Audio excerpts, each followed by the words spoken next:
We're cutting a half lap joint that will be the base of our workbench.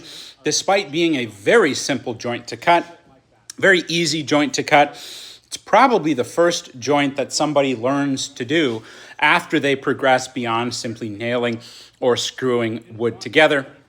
Now, I'm trying to show that you can skip this joint if you want. You could, of course, simply nail that stringer right into the 4x4 post.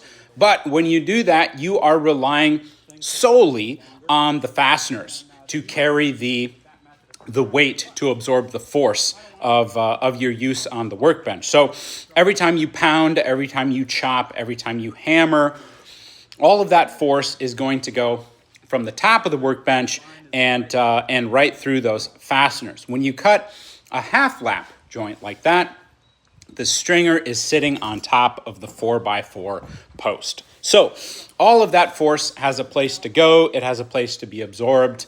Over time, those fasteners are going to wear out. Nails bend. In fact, that's why you use nails, because they bend without snapping.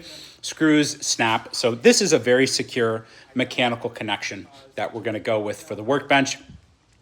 Now, I don't use Japanese saws. I have owned Japanese saws and used them before.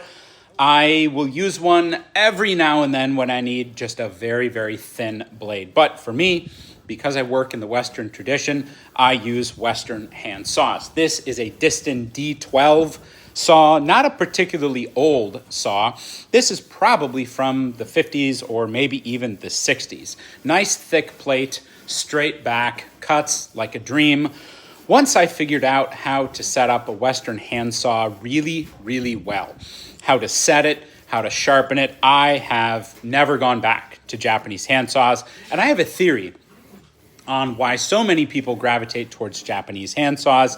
Probably because we grow up, the first saw that we use in the West is great-grandpa's old saw that's been sitting in the basement, and it's dull, and it's rusty, and the handle's loose, and it's miserable. Well, we get a Japanese hand saw, and that thing's sharp right out of the box because it's new.